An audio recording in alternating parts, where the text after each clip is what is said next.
thegearnetwork.com. The following is a presentation of the Gear Radio Network. What's going on, everybody? It's your boy Chazz from the Fantasy Football Bros podcast, and we are in the off season, so we will be bringing you new episodes every couple of weeks. But in the meantime, I am still going to post some content. You are going to hear 2 record reviews from my other channel, the Chazz Cast. Welcome back, everybody, to the Fantasy Football Bros podcast. It's your boy Chazz, and we are doing a live mock draft on Twitch. You can find my personal Twitch, the Chazz Cast, on Twitch, as well as the Chazz Cast on YouTube. We got a couple people in the chat. We got the fantasy football surgeon himself, Zags, in the chat, and then we've got a new friend of the show, Storm, in the chat.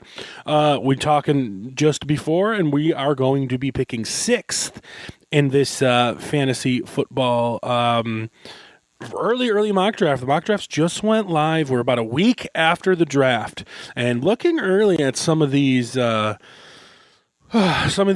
people.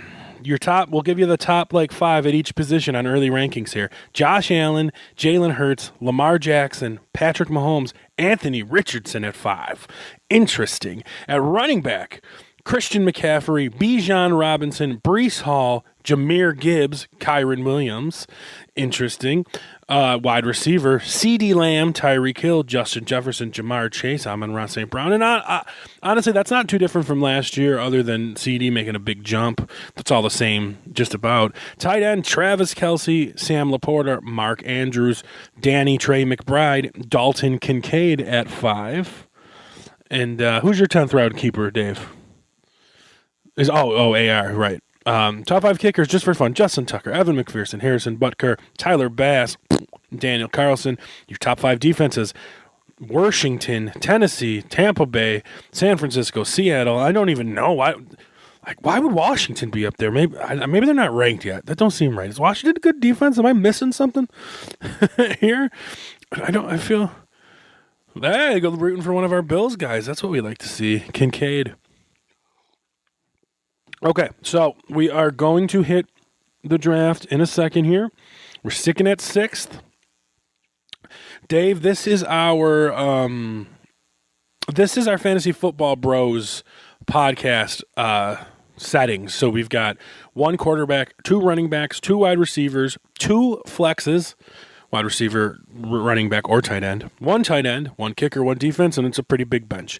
So there you have it, guys. The cool thing about this sleeper app for anybody at home is, weren't they a bad defense? I think they were a bad defense last year. I think maybe they're not ranked yet that great. But anyway, so what we're doing here is we are doing the draft, and the cool thing on Sleeper is it's an ADP generated draft, so you don't have to sit there and wait. If you do Yahoo draft, you have to wait for the picks. You don't really have to do that here. It goes fairly quick, so you guys can see everything on the video here, basically, except the team names, but you don't need to see the team names. We're picking right here in the middle, all right? We're going to hit start draft.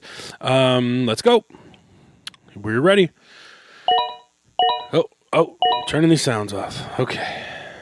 All right. So, I guess kind of surprisingly, off the rip, you've got Tyreek Hill, Christian McCaffrey, Double J, Justin Jefferson, Jamar Chase, and CeeDee Lamb. 4 wide receivers in the first pick, and then C-Mac goes off the board. So, a very interesting start to the draft. I'm sitting here. Yeah, we're drafting against computers, but it's all ADP, so it's going to change throughout. So I said it earlier. I'm going to do it right now. We're going to start with Bijan Robinson, one of my favorite players. Then you got Amon-Ra, Breece Hall, A.J. Brown, Puka Nacua, Garrett Wilson, and Kyren Williams drafted in the 12th spot. I'm a little worried about Kyren Williams. He had a great year, but the Rams went and got Blake Corum, who scores a lot of touchdowns. So it's interesting. It's not crazy to say JJ over CD. I mean, CD's had 1 fantastic year. JJ's had 2, maybe even 3, right? So, I don't think it's absurd. So, receivers. We're on the second pick, our second pick in the second round. 1, 2, 3, 4, 5, 6, 7, 8, 9, 10, 11. 11 receivers went before we're up again. So we're sitting here looking at people. We've got Tavon A-Chain sitting around here. Oh God, another baby boy. Dave, I gotta take him. Sorry. I took my one favorite running back in the league. Now I'm taking my other, Saquon Barkley. 2 running backs to start. Interesting for me. It's a different strategy. JJ McCarthy? JJ to JJ? JJ the jet plane? Bruh? You knew I was taking Quan. This is interesting because I haven't done, so now there's a ton. I got 2 fantastic running backs. And now we are in the what do we got left mode here, right? So I still think there's some. Oh, my bads. I messed up. Lost the draft. It should be back. It's back. Okay. Would you get out of here? Okay, so there's still some great running backs, actually. Holy cow. But there's still some good receivers. So right here we're looking at Deebo Samuel, Michael Pittman, Mike Evans, Drake London, Malik Neighbors. I'm torn between Deebo and Mike Pittman, but I'm going Mike Pittman. I'm going to take Mike Pittman here as my number 1 on this squad. I love Michael Pittman. I like Deebo too, but again, like you mentioned, you're afraid of Quan getting injured. I'm afraid of Deebo getting injured. So we got 3 tight ends in the 3rd round. 3 tight ends gone in the 3rd round. Very interesting. We still have some great receivers on the board. So I'm definitely taking another one. Our top few here are T. Higgins, Amari Cooper, Zay Flowers. I'm going to go with T. Higgins here. Right? Diggs, did he go? Did Diggs go or no? He did go. Where did he go? He went to the back end of the 2nd round. So Stephon Diggs back end of the 2nd round. So nearly a 3rd round pick for Diggs. And I wouldn't be surprised if he is a 3rd round pick. But we're going T. Higgins here. So now we got some quarterbacks off the board. 4 quarterbacks are off the board. 3 tight ends are off the board. Back to my 5 tight ends. So Trey McBride in the 5th round.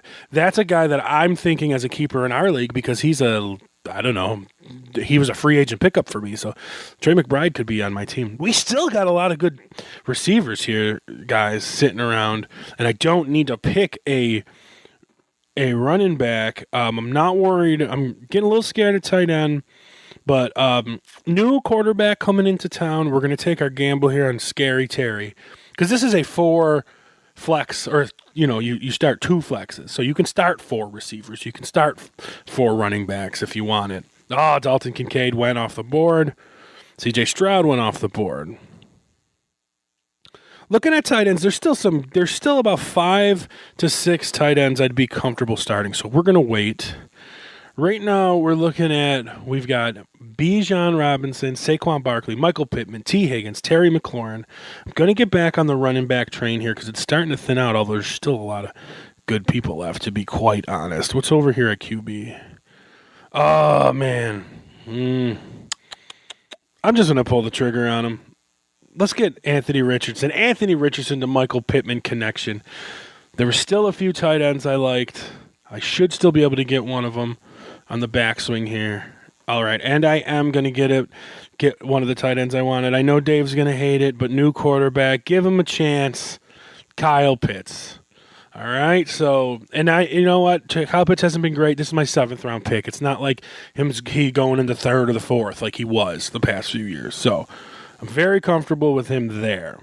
So looking back now, we still need to start filling up our bench here. So what would you rather me take there? We had this argument last year between Kyle Pitts and Dallas Goedert, right? Like Dallas Goedert was there. Now there's a running back here that I like sitting here that's coming off of an injury. There's actually 2 here, but this is what I'm deciding, guys. Nick Chubb, who's coming off of a horrible injury, and Javonte Williams, who's coming off of an injury that's 2 years ago. So we're going to go Javonte Williams here. Nick Chubb might still be hanging around. And if he is hanging around, I might grab him. No, he's gone now. That's fine. Because there is another running back sitting here. I know I'm going to get another one of my faves, DeAndre Swift right there. Yeah, we went with Javonte. So now we got 4 running backs. We got 3 receivers. Okay. So we're going to look into the receivers again. Actually, there's a running back down there late that's calling my name, but we're going to skip out on him for a second. Okay, very good wide receiver. Very good wide receiver is not the right word, but I see value here. The best receiver on the board, Tyler Lockett. Just put Tyler Lockett here as our wide receiver 4. Nothing wrong with that pick. Tyler Lockett sitting at our wide receiver 4. We're going to take a look at our team right now. We got him a minute here. We're going to take a look at our team so far. All right. We've got Anthony Richardson, Bijan Robinson, Saquon Barkley, Michael Pittman, T. Higgins, Kyle Pitts, Terry McLaurin, Javonte Williams. On the bench, we got DeAndre Swift and Tyler Lockett. I like where it's sitting so far. I really do like where it's sitting so far. Back on the clock here. We got a big bench. We still got a lot of positions to fill. So there was a running back I was looking at. Is he still there? He is still there. The starting running back for the Cincinnati Bengals. Give me Zach Moss here. I know he's awful, but he was tearing it up last year. Right? Like, I don't know. There's somebody else here at running back I might take for depth. Because they're really starting to go, what's over here at receiver? All right, we're getting a rookie, guys. Oh, I got to scroll. I see. I got to scroll. Let's scroll. Okay, so we've got 1, 2, 3, 4, 5, 6 picks left. 2 of them are kicker and defense, so we got 4 bench spots left. So it might be 1 more running back, 1 more receiver, backup quarterback, backup tight end. We'll see what we decide what we want to do here. But we're going to get some rookie action here, and we're going to take. We'll look over the board. He went early though, probably 3rd round. We'll look over the board in a minute.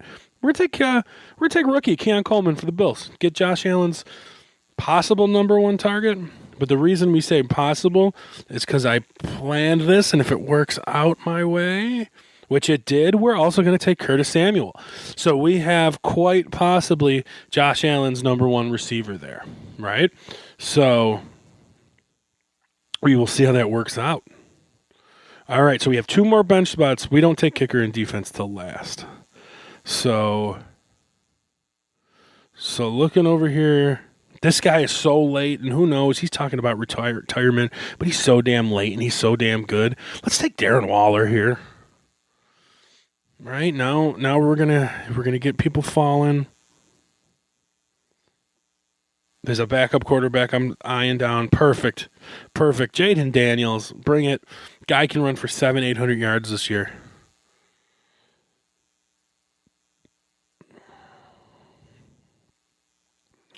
And the defenses, I don't know if they're ranked right, but I see 49ers, so we're just gonna take them. And then we're gonna end with our kicker. And we are going to take, I think, the number 1 kicker last year from the Cowboys. So, there we go.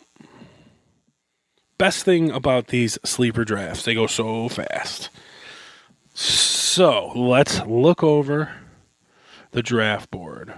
Look how many wide receivers. Look at all that blue. So, Marvin Harrison went 2nd pick of the 3rd round. Before Travis Kelce. So that team took McCaffrey, Rashee Rice, Marvin Harrison, Patrick Mahomes. I mean, not bad. I just don't want to buy into Rashee Rice and Marvin Harrison, right? Rashee Rice had a good season. I don't know about 2nd round pick this year, especially with the suspension, and then Marvin Harrison, a rookie. It's tough, but you never know. This guy's number 2 running back is Tajay Spears, but he came back with Nick Chubb and Zamir White, who has no competition right now. But we're talking about my team, so right here, our team right here. So we got Bijan Robinson, Saquon Barkley, Michael Pittman, T. Higgins, Terry McLaurin, Anthony Richardson, Kyle Pitts. You got Javonte Williams, DeAndre Swift, Tyler Lockett, Zach Moss, Keon Coleman, Curtis Samuel. Going to get one of those guys. Darren Waller, Jaden Daniels, 49ers, and Brandon Aubrey, the kicker. Looking at how the lineup shakes out over here, with the double flex there. Honestly, I'd probably put DeAndre Swift maybe above Javonte Williams in that flex spot, but I like it. So we got the boys in the chat. What did you guys think? Where was my biggest miss? Yeah, Rice is too early. Storm agrees with. I know Dave's gonna say that Pitts is my biggest miss, but I mean that was 6th, 7th round, bro. 7th round. That's not a miss in the 7th round over Dallas Goedert. I think it shaked out pretty good for middle of the draft. I got 2 stud running backs. But with the stud running backs, I don't have a stud receiver per se, but I could have a stud receiver. I mean, Pittman was awesome last year. Michael Pittman was awesome last year. T. Higgins had a down year. Terry McLaurin with a new quarterback. Tyler Lockett's always great. And between these 2 Bills receivers, you never know. Tyler Lockett's always good, not great, So,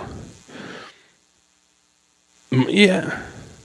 Right, Higgins, a wide receiver, too, is the only scary thing. But Higgins was awesome for a couple years with Joe Burrow, right? So maybe it was just an off year. The thing with Moss, though, is he was so late that he's my 4th or 5th running back. So he's just there.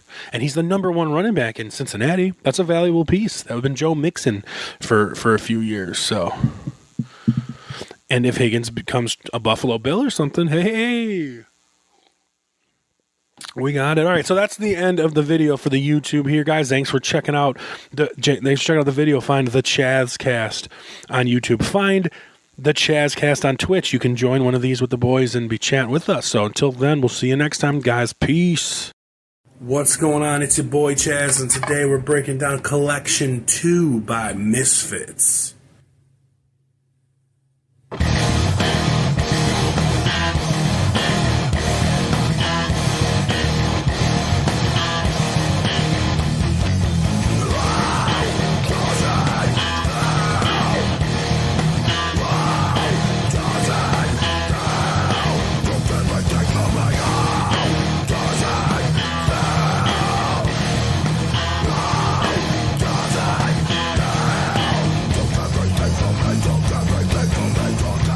What's going on, everybody? It's your boy Chazz, and today we are breaking down Collection 2 by Misfits.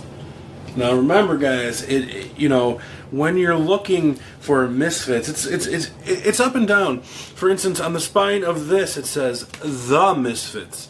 But if you look for them on Spotify and stuff, all you look for is Misfits, and it comes up. So I don't know. I guess I don't know what the proper name is. This is a 1995 release. The vinyl right here, cool cover, the Fiend guy. On the back, kind of the same thing. And this is kind of just a lazy album in a lot of aspects, but we'll get to that. All I got is the sleeve and the black vinyl with the same picture on the middle sticker. Now, I have a Misfits tattoo. Okay. There it is, right there. So, I like the Misfits to an extent, right? But I really, I would say, obviously, with the tattoo, I love 90s Misfits with Michael Graves. My biggest gripe with the Danzig era of the Misfits, this thing doesn't want to go in right. My biggest gripe with the Danzig era of Misfits is, it's so old, this is not going to stay now. Like always. Fuck. I can't get this to stay. That Misfits music, it just was never recorded well. Like, it always sounds like ass. Most of it sounds like ass. And I don't mean the way the songs are written. It's just the recording, that 80s, late 70s, early 80s recordings of it doesn't sound good. And it always has bothered me. And it's like, if you listen to Misfits covers, and Metallica has done that with Last Caress and Die Die Darling famously, and then other bands, AFI's got a real good one of Halloween. They're so much better just because the Misfits recordings, they're just jumbled and they sound like crap. And, you know, I don't think the Misfits, I don't know, just ever really got that good recording back with Danzig. And some of the stuff sounds better than others, to be fair. But you know, you hear some of that stuff and it just sounds like garbage. And as I get older, it's like I just kind of shy away now from that, DIY punk rock, basement sound. And it's not shitting on that, because that's what you have to do to make it. But like, for a big band like this to not have great sound, it bothers me. And it's like, I still like the Misfits. I don't regret the tattoo, but I will take Michael Graves' era any day of the week. Both of his albums, Walk Among Us, Walk Among Us and Famous Monsters. And if I'm wrong, I'm wrong. I got Misfits in the brain. But both of his albums from like 96 and 98 or something like that, just after this album we're talking about, the production is way better. It sounds way better. Even some of the latter stuff with just Jerry singing, Project 1950, I love. The Friday the 13th EP, I love. I think it's called Black Rain. I think it's called that. I love that too. So like, it's just the quality that gets me, and I'm just like, man, it irks me. Let's read the blurb. Collection 2, also known as Misfits 2, a compilation album of songs by American punk rock band Misfits. Released on November 14th, 1995, it serves as a companion album to the band's previous compilation, Collection 1. Both compilations collect all the early singles and the entire Earth AD/Wolf's Blood album, and are meant to complement Walk Among Us, not represented here because of Warner Brothers owning the rights, and Legacy of Brutality with little overlap. All the early singles are supposed to be represented, although alternative versions of some songs are used instead of the original releases. So like, that's what I'm getting at with this. So a lot of this stuff, I don't want to say is demo quality, but it's certainly not full album quality on this, and it's tough to get through how one song kind of sounds like jumbled and one song sounds alright. And I don't know, like, I just have not found like a good, I don't know, not a repress, but like when they remaster, that's the word I'm looking for. I haven't found a good remaster or anything of this. It's just crazy to think, man, how the Misfits chronology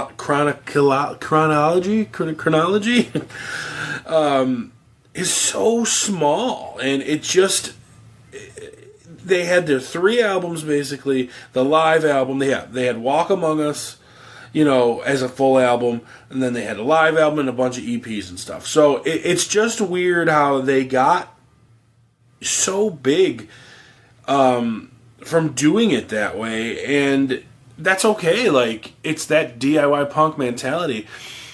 I always held them in the same upper regards of Ramones, but Ramones just came out with album after album after album, and obviously because those were the big late 70s, but I guess Ramones was a little earlier. But still, like, there's just something about the Misfits sound at the time that irks me, and I know I said that before. That's why I love the covers. That's why I love the latter stuff. But let's get into the tracks on the album. I know last week I played a little bit of all the songs. I'm not going to do that per se this time. I'm going to do a little bit just because I still got copywritten, and plus there's 20 songs on this. So let's get it rolling with We Are 138. The Misfits also have this thing with Jerry only has to have his fucking bass so loud in every song, and like, it just kind of like,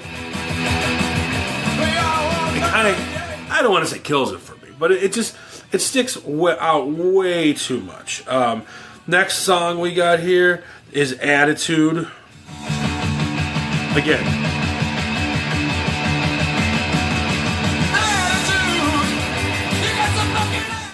so these are good. These are good Misfits tracks. They sound okay. Cough Cool, but then we've got, after Cough Cool, we've got a banger that everybody should know. Let's see if you guys know this one. Sounds like ass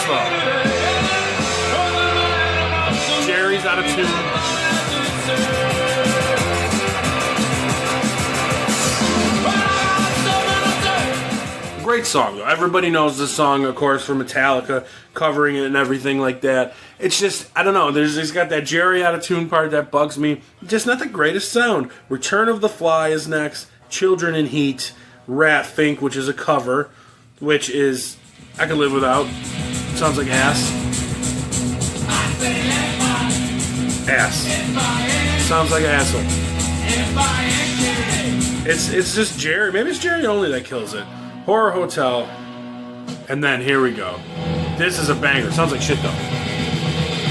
This is Halloween.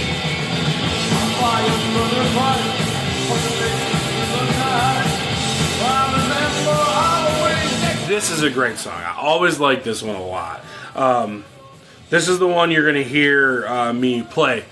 Maybe I'll even sing it. And then we got Halloween 2, which sucks. It's just like a postscript. I don't even know what to say about it. Then you got Hate Breeders, Brain Eaters, which isn't bad. Brain Eaters isn't a bad one. But again, so reverby or something, man. Then you got Nike A Go-Go, Devil's Whorehouse, Mephisto Waltz, We Bite, Queen Wasp, Demonomania, Hellbound, and Blood Feast. So, I don't know. It's not my favorite album in the world. It's just the sound kills me, you know? And I've they can do better. And I wish the Misfits could figure something out here. I know they're back on tour here and there with Jerry and Doyle and Glenn. Sorry, lost his name there. I would go see them for sure. I've seen them before with Jerry and the other guys. Not those guys. Jerry and company. It was great, man. And then I actually seen Danzig live solo, and he brought Doyle up and played some Misfits songs, which was awesome too. So, but they just don't seem to come to my area, and I would like to see them. But I love them, and I'm sure I'll enjoy them more live. But I'll tell you, give me that Michael Graves Misfits era. Misfits. I said Misfits a lot. Michael Graves era Misfits. I would say 9 out of 10 times over Danzig Misfits, and that's okay. Don't hate on me. Don't be haters. It just sounds better, and the songs are poppier to an extent. Not poppier, but just those choruses. Michael Graves is great with hooks, and I like Danzig too, and I like the Misfits. So, you know, I was a little let down by this album, honestly. Like when I started listening to it again, I'm like, oh, it just started making me have all those feelings of not enjoying the sound of it, and I wish I did. So I'm going to give this album a, I don't know, 5 out of 10. It could even be lower, but we'll just say 5 out of 10. If you guys didn't see, I posted my record store day video a few days ago. Check out that vlog. I didn't get exactly what I was looking for, but I did add more to the collection, and now the collection is up to 658. So let's get our next week's song rolling here, and you're going to end with me playing and singing a Misfits song for you. And here we are, as usual, in our beginning of our rando collection. Let's give it a shake. Oh, okay. All right. Okay. This is what this is about, I guess. Discovering new stuff. This is Tooth, Fang, and Claw by Ted Nugent's Amboy Dukes. This is from 1974. Looking at the songs. Okay, this has got The Great White Buffalo, which I know Ted does. But it's got Lady Luck, Living in the Woods, Hibernation, 3 tracks on side A. Free Flight, Maybelline, The Great White Buffalo, Sasha, No Holds Bar. And I'm thinking that Maybelline is a cover of the Chuck Berry song. So, don't know this album that well. We're not talking politics, so miss me with all the Ted Nugent praise and or slander. I don't care about politics. We separate the art from the artist here, people, alright? Ted Nugent is a legend, a fantastic guitar player. This is his early stuff before he went solo. So this is Tooth, Fang, and Claw by Amboy Dukes. You got your homework. You know what you got to do. Thanks for checking out the video. Like, comment, subscribe, all that stuff. Check out my last record store video. Stick around for the music. And until then, we will see you next time. Peace. All right, so now it's time for the little guitar portion of the show. We're going to do Halloween, but real quick, I'll show you a quick riff of Last Caress. And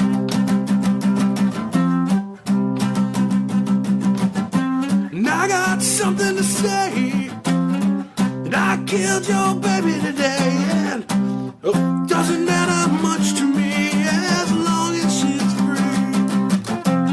free. Okay, easy song. Stay lonely day, I've been waiting for your ways. Lovely day, one last caressy day. Something like that, I don't know. But we're gonna do Halloween. So Halloween is, a punk song, but I'm gonna play it a little bit punky, but also a little bit acousticy, because it goes well acoustic, actually. So here's your riff.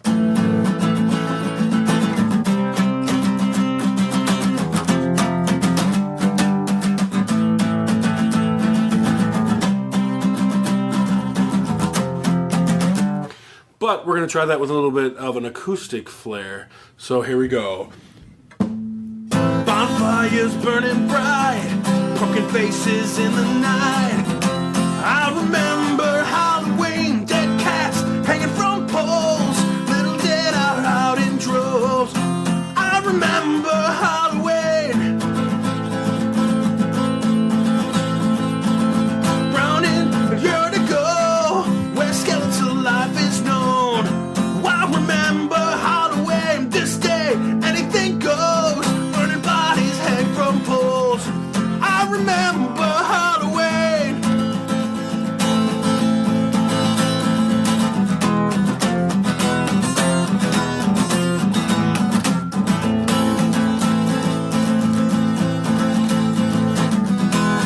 Ready for the big chorus?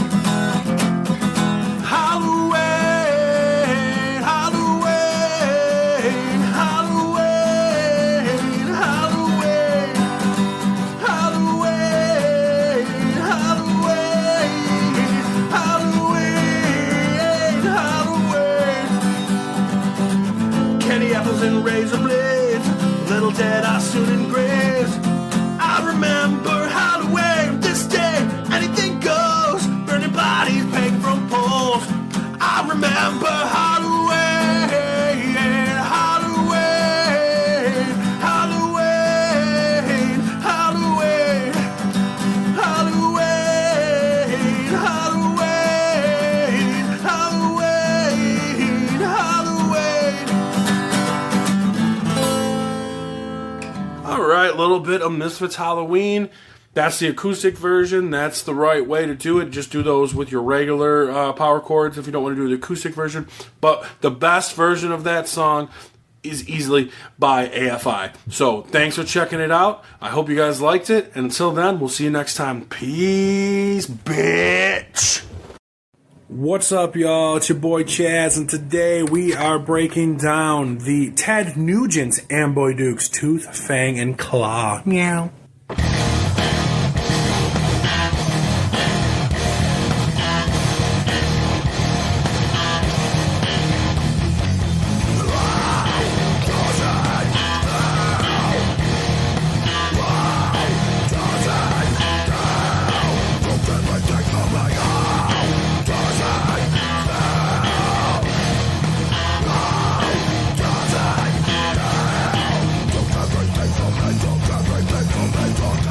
What's going on, everybody? It's your boy Chazz, joined automatically by Pickles over here. What's up, Bubs? She's a big fan, as you know, of Ted Nugent. Yes, my favorite song is Cut Scratch Fever.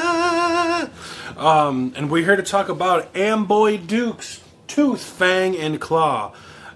This one, it says Ted Nugent's Amboy Dukes, right? Ted Nugent's Amboy Dukes, Tooth, Fang, and Claw. Sorry, she's got eye boogies. Alright, she Gucci now. I was just did a little background research on the Amboy Dukes, just because I didn't know too much about them. I knew it started Ted Nugent, but it ended up being, this was their 7th and final album in 1974. Their final album with Ted. Well, in general, because Ted Nugent went on his famous solo career. So it's crazy to think that they came out in 1967 and Ted broke it loose probably in 74, 75. So he was around a long time before he really got on his solo career. And nobody ever talks about the Amboy Dukes, really. They only talk about Uncle Ted. The only thing I ever really knew from the Dukes coming in to this review was Journey to the Center of the Mind, and honestly, I knew that a lot because the Ramones covered it on their Acid Eaters album. Acid Eaters, not Ass Eaters. And then upon listening to this record, I knew the Great White Buffalo, which is on here. So we're talking about Tooth, Fang, and Claw. You got oh, okay. She's gone. Dusty-ass album here. Ted Nugent, with teeth and fangs. Claws doesn't show. But kind of like a werewolfy, or just like an animal cover. You can see on the front Ted Nugent's Amboy Dukes, Tooth, Fang, and Claw. On the back, there's good old Uncle Ted with a big old stack there. Marshall stack. Throwing down some leads or something. Guy's a rock star. Remember, we don't talk about politics here. I don't give a shit if you love him or hate him for his politics. Guy's a rock star. This album has 8 songs. Hibernation, Sasha, Lucky, Lady Luck, Living in the Woods, Free Flight, No Holds Barred, The Great White Buffalo, and Maybelline. Produced by Lou Futterman, Ted Nugent, and John Child, and it was recorded at the Sound Pit in Atlanta, Georgia, June to July of 74. It features Rob Grange on bass, Vic Manstrini on drums, guitars and vocals as Uncle Ted. So that is Tooth, Fang, and Claw from Uncle Ted. Now the fun part of the show. Can I get this back on the stand? Nope. You guys know I always have trouble with this guy. We always have trouble with him. Always. There we go. Got it. Let's see if he falls or not. So let's read a little about this album before we go into the tunage. Tooth, Fang, and Claw is the 7th and final studio album by the Amboy Dukes, credited as Ted Nugent's Amboy Dukes, the band's second release on Discreet Records. It was the final album released under the Amboy Dukes name before Ted Nugent launched into his solo career the following year. There's actually a lot of blurbs in here. Well, let's talk about a couple other things. In 1975, Nugent abandoned the Trouble Discreet label and signed with Epic Records. He teamed with producer Tom Weirman and Aerosmith's managers, Leber Krebs, who organized his live tours into commercially successful operations. The only Amboy Dukes member who continued with Nugent in his solo career is bassist Rob Grange. Nugent's band also included Derek St. Holmes on vocals and guitar, drummer Clifford Davis. Ted Nugent moved forward to national and worldwide success. In 77, both of the Amboy Dukes discrete releases were reissued by Warner Brothers as a compilation entitled Two Originals of Ted Nugent. In the 1993 film Dazed and Confused, the character Wooderson, played by Matthew McConaughey, wears a t-shirt featuring the Tooth, Fang, and Claw album cover. In 1995, Tooth, Fang, and Claw was a song on the album Spirit of the Wild, which marked Ted Nugent's return to an outdoor lifestyle and his original sound of hard rock. So there's your background on the album, and it's interesting to see that, like, his outdoor style or whatever. So he kind of, I guess he didn't, like, yeah, because Great White Buffalo is a woodsy song, if you will. But then when you think about it, all the other big ones, Stormtrooping and Cat Scratch Fever, and this is the one everybody likes, Stranglehold. They're not, woodsy songs. And I know, podcast superstar Robbie Vegas was kind of like slamming on Ted on his latest album, singing a song about a campfire and stuff. So he takes that a little too far, this woodsy stuff. But he found his calling. So one thing I noticed right off the bat, when I read the track list off the record comparative to Spotify, they're different, right? So Spotify album starts with Lady Luck.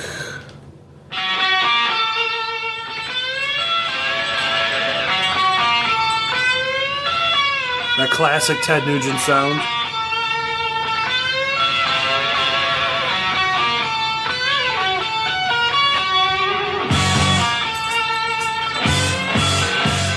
This is heavier than I was expecting.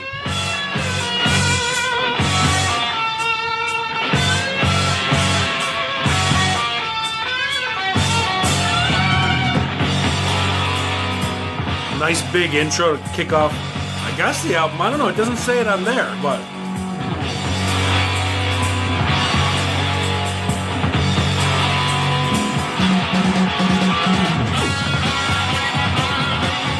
Ted Nugent coming in ripping off the gate.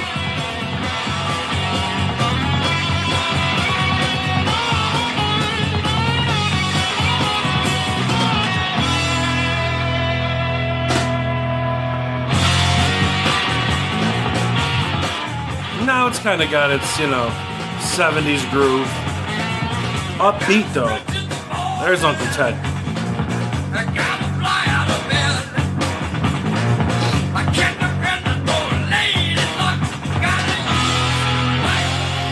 Nice little chromatic rise there.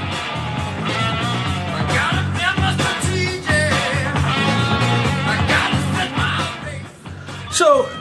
this song kicks off. This sounds like almost Ted Nugent's solo album, right? Moving forward, it's I guess it's a taste of what's yet to come. This album's all over the place, actually.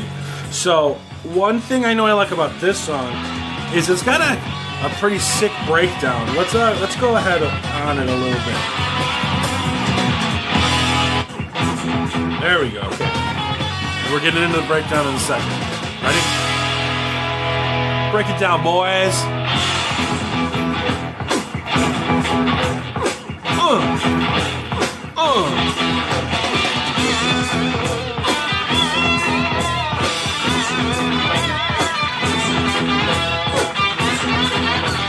I love that breakdown. I love that lead riff. This is Ace Frehley. I don't want to say Ace Frehley inspired because he's out about this time. But you can tell Ace took from Ted. So that's Lady Luck, and I like that song a lot. I like that breakdown. Let's get to Living in the Woods. It's got a little more Amboy Dukes feel to it. That Ted Nugent fuzzy sounding guitar. It's a cool song though. I like these chord changes.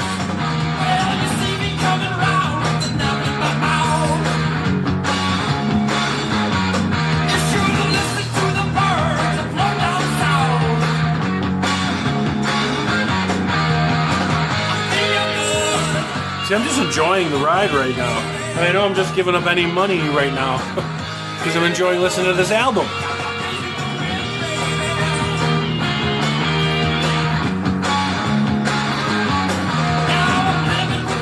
Now we're in hibernation. The more I say these song names, the more definitely they're like outdoorsy songs. Oh, we got to lead in with the guitar. This song is 9 minutes and 24 seconds. So this is a long one. This is a thick boy right here. Is it worth it? Is it worth this build-up? Let's see. We're already at 25 seconds of this build-up right now. Are you going to make it worth it, Ted? Come on, what you got, baby? What you got, baby? Come on, Teddy. 35 seconds.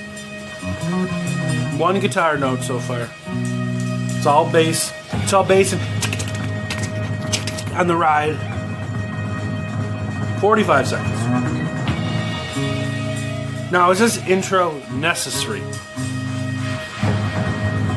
55 seconds. 1 full minute so far. 1 full minute of nothing but one guitar note. You guys are probably bored as shit right now. But don't blame me. Blame Uncle Ted. It's not my fault. Oh, are we building up? Come on, Uncle Ted. Let's go. Let's fucking go. Nope, not yet. There it is.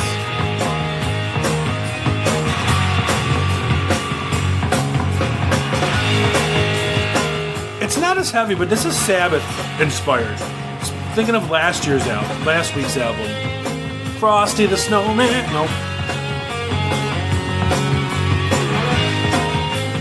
pretty sure this is an instrumental.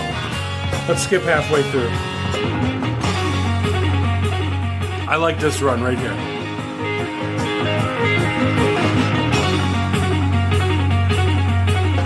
Ted Nugent's a good guitar player, man.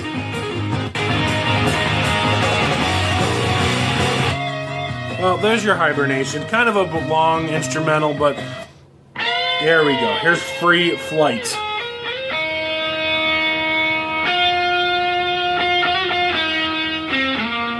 I don't like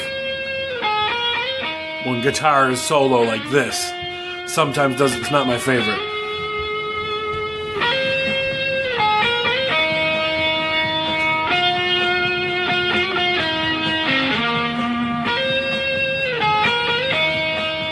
I don't like that. I just don't like the scale it's in or something about it.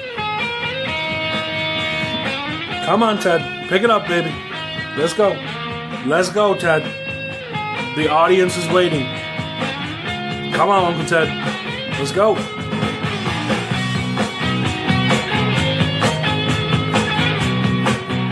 It's losing me. The album's losing me at this point, honestly.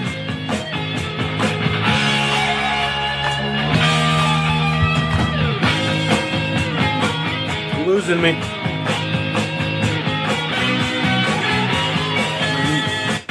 Honestly, I didn't even realize this was another instrumental. Next. Okay, now we got a cover song. Chuck Berry's Maybelline. Let's give this a shot. Oh, Maybelline. Oh, Maybelline.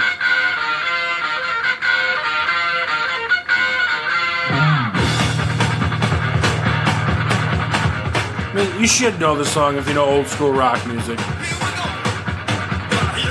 It literally sounds like Chuck Berry's version, just fast.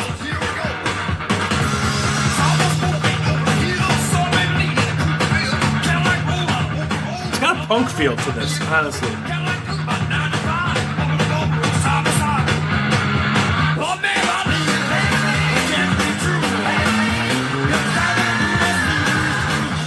Alright, next. Now the song you should know. The Great White Buffalo.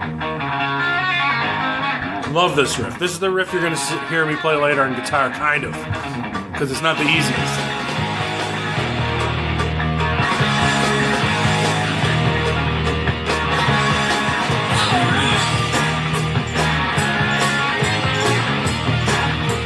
This has got a good swagger rock feel.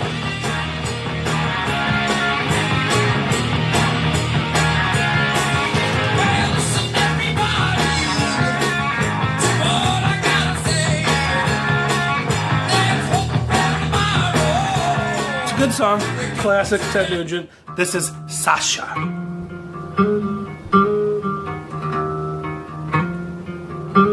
I'm a sucker for clean intros, but it depends on where you go with it, Ted.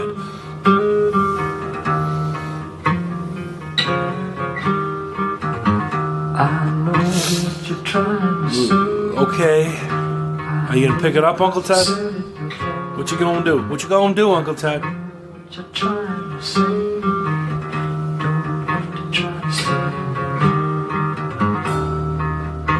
Let's skip ahead. Ready?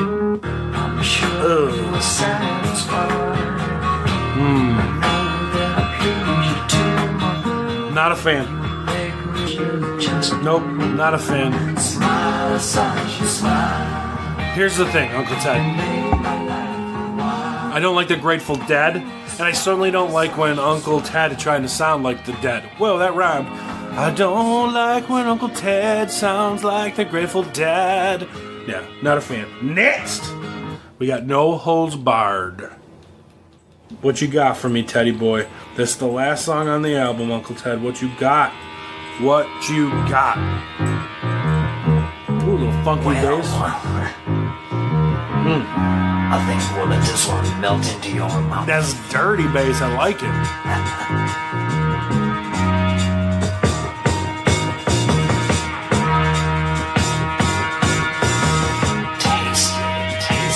Tasty, tasty, tasty. Itchy, tasty.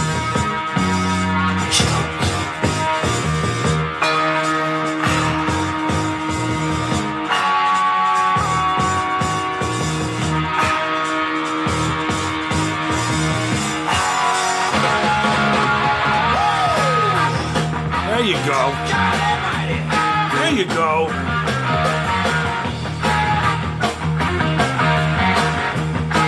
Whoops, I restarted. That was another long intro. Sorry, we're back. There you go. And all you gotta do is face the music and dance. Little dirty bass.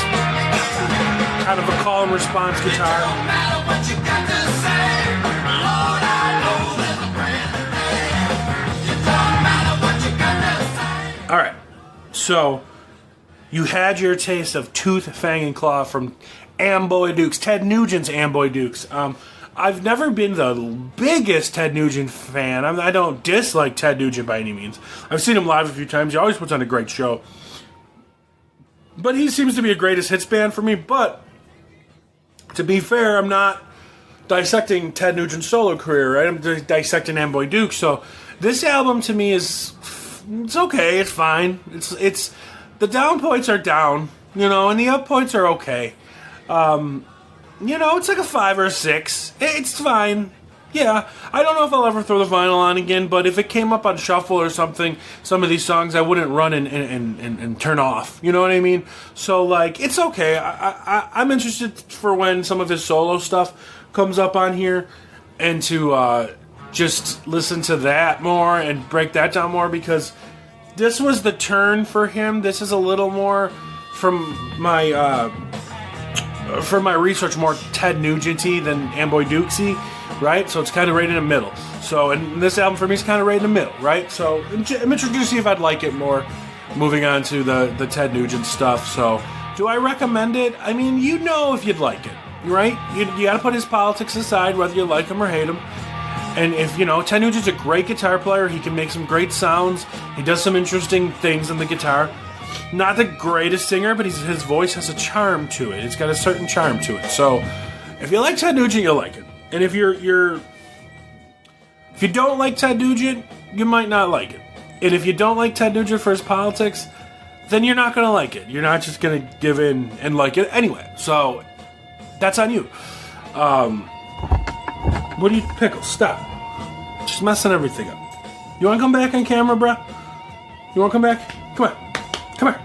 Come on, everybody wants to see you. They said you haven't been on in a while. Come on. Come on. I did not hear Cat Scratch Fever today. I'm not happy about that. I thought we were going to listen to Cat... Look, put those nails away. I thought we were going to listen to Cat Scratch Fever. And I didn't hear it. So what do you want me to pick for next week? You know what I want to hear? I want to hear Peter Criss's solo album, The Catman, yes! What's that? You better put me down, I'm going to kill you. Okay. Oh, feisty girl. Alright. So we're moving on into next week's album of the week. Let's bring up the Discogs. We are at 659 now. I added to the collection after Record Store Day. I added the 2014 Hotter Than Hell Kiss release. I have every Kiss album. Shocking, right? And a couple of different variants, but I want to make sure that I have every not original pressing, but older 70s pressings and the 2014 reissues. Now, I wish I had a little extra money back 9 years ago when the 2014 Kiss reissues came out on record, because I think you could have bought the whole shebang, all 28 albums or whatever, for $300, and now some of them are $40 to $80 each, right? So I got a bunch of them, but there's a few stragglers. I don't think I have the Alive re-releases. I pretty much got all the 80s, 90s, and so I got to nab a few of the 70s of the 2014 re-releases. So that's something I'm working on. We'll get there. I should have been doing it all this time, but I have a million records, as you know, but I've been taking it more seriously lately. So anyway, we're in our collection page in the A's, A Beautiful Lie, the first one you see. Let's give her a shake. And we already did that one. It's the first time it's happened. We got Creatures of the Night, but we already got that one, so let's do it again. We got now we're skipping that one. We got the one we skipped. Don't worry about it. Okay, we have got not a big cover to see, but this is the 2017 re-release of The End of All Things to Come from Mudvayne. So you're getting a little heavier this time around. The one we skipped was like an old 50s collection. It's fine. That's fine. We're just going to skip that one. The End of All Things to Come by Mudvayne. This is famous for the song Not Falling. You probably know that one. It's a great song, too. Mudvayne is a great, like, progressive heavy metal band from the early 2000s. Fantastic rhythm section. Chad Gray's a great singer. Nobody really talks about the guitar player, but he's really good too. He's just got his own style. And but a lot of, like, if you know Mudvayne, you understand how good Rhino is on the bass and everything like that. So, all right, The End of All Things to Come from Mudvayne is your homework, guys. Stick around, because coming up next, you're going to see me attempt to play The Great White Buffalo, all right? And we're going to check that out now. All right, so now we're here for the guitar portion of the show, trying to do The Great White Buffalo. When I say try, because it's like it's an easy-ish riff-ish, but it's hard because it's quick. So your riff is you're in an E minor. So if you're just thinking of like the chords behind the song, it's E major, D, A. So that's your riff. It's like,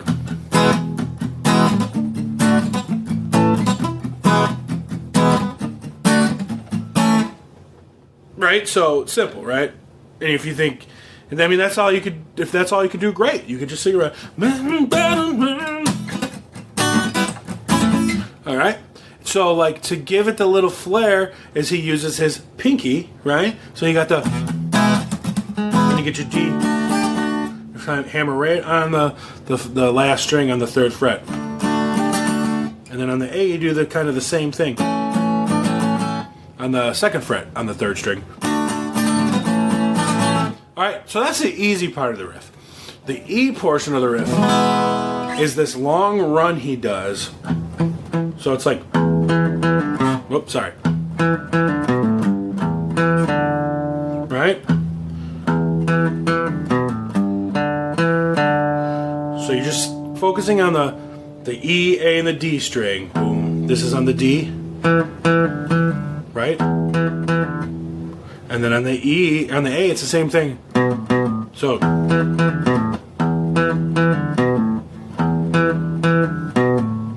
just hammering and pulling off.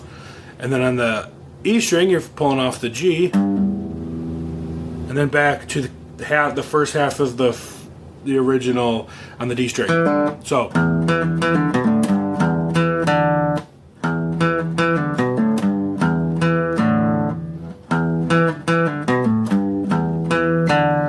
the hard part about it, so let's play that whole thing, nice and slow.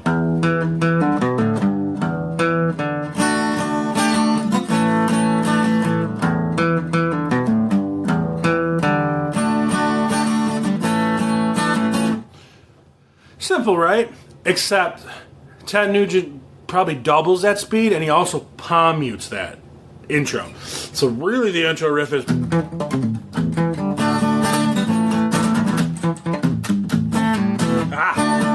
See, it's hard.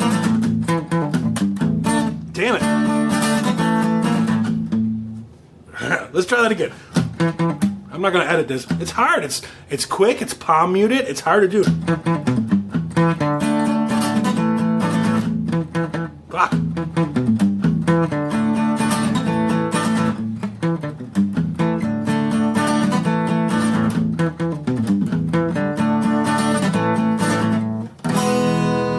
And then you keep going with that.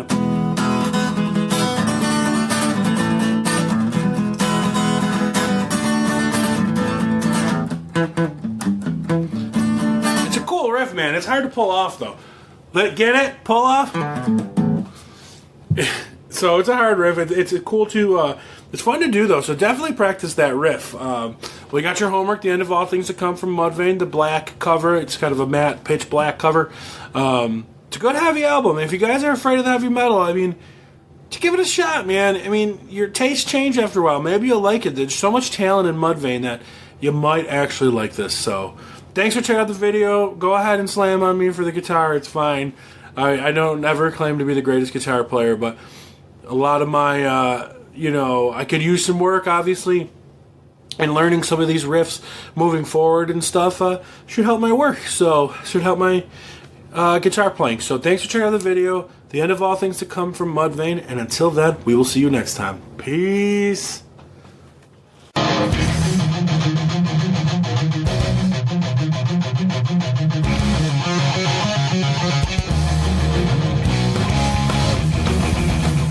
The preceding presentation has been brought to you by the Gear Network.